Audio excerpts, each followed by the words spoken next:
Petite vie. C'est une exposition qui, en fait, un projet qui nous est arrivé par la bande, comme on dit. C'est une personne qui travaillait chez Avanti, mais qui participait au projet d'exposition L'Odyssée de Maeva. Et cette personne-là, au fil des discussions, on parle de ça, puis elle nous dit la petite vie, ça vous tenterait pas de faire une exposition là-dessus? Ça va être leur 20e anniversaire. Ça va être le 20e anniversaire. Et là, on avait les décors, on avait les costumes, on avait plein de choses pour préparer une exposition qui rendrait hommage à cette série télévisée là, qui a eu un succès extraordinaire. Donc, alors, j'ai participé aux premières rencontres et bon, je suis parti en cours de route. Donc, l'équipe a continué le travail, a présenté une exposition qui a eu beaucoup de succès, qui a voyagé aussi en un format un peu plus léger. Alors, la petite vie, c'est ça. Ça a été... mais au départ, ça a été une très belle expérience parce qu'on travaillait aussi avec l'équipe de conception de l'exposition, que ce soit le réalisateur qui avait fait tous les épisodes et avec aussi son auteur, Claude Meunier, qui a participé au projet. Ça a été vraiment, pour ceux qui ont travaillé, une belle expérience. En 2007, c'était... le 30e anniversaire de la création de l'émission pour enfants Passe-Partout. Une émission qui avait été créée par quelqu'un de Trois-Rivières, Carmen Bourassa, qui est aujourd'hui décédé d'ailleurs, ça fait un peu moins d'1 an. Et l'année qui a précédé la présentation de l'exposition en 2007, on a reçu la visite de 2 étudiantes. La maîtrise en muséologie venait de terminer leurs études, puis tout ça. Il y avait monté un projet pour faire une exposition sur le Passe-Partout. Donc, ils sont arrivés ici, j'étais avec Louise Desaulniers, on rencontre les étudiants.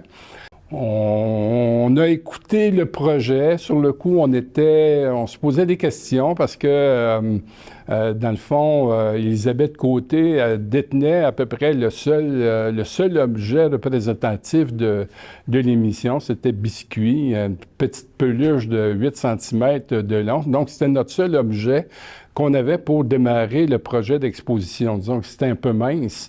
Il y avait comme un enjeu, des défis, il fallait trouver des choses, mais on a décidé quand même de se lancer dans l'affaire. On avait eu des discussions avec Carmen Bourassa qui nous dit on va vous ouvrir les archives à Télé-Québec et tout ça. Donc, un projet qu'on a réalisé, qui a eu beaucoup de succès, mais qui a généré énormément d'émotions tout au long de sa préparation.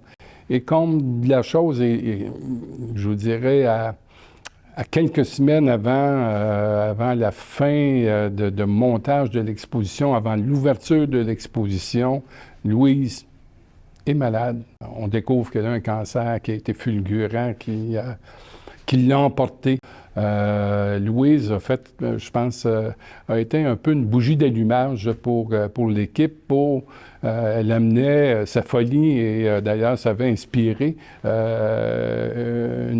de nos campagnes un peu pour promouvoir le musée, le plus fou des musées, qui est arrivé à peu près au même moment là, où on a présenté l'exposition Passe-Partout. Oui, Québec en crime, c'est... là encore, c'est une coïncidence. J'étais en visite à Québec au Musée de la civilisation avec Christian Denis. On discutait de certaines choses. On avait eu une rencontre sur l'art populaire, une réunion. On avait un petit groupe qui travaillait sur l'art populaire au Québec. Et après la rencontre, en repartant de Québec, Christian m'invite à aller visiter les nouvelles réserves du Musée de la civilisation. Et on arrive à un endroit où il y a une collection que le musée venait d'acquérir peut-être l'année précédente, qui était la collection du Laboratoire des sciences judiciaires et de médecine légale du Québec. Ça avait été transféré au Musée de la civilisation. À l'époque, le musée ne savait pas trop ce qu'il ferait de cette collection-là. Ils étaient un peu frileux à l'idée de mettre cette collection-là en valeur.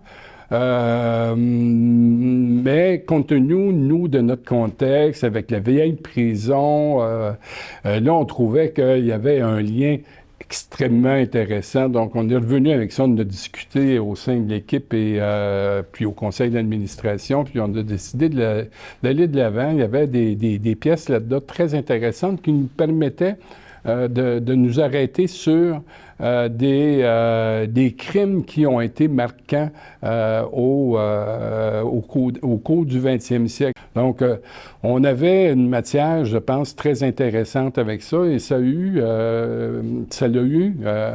un bon succès parce que, on le sait, le crime...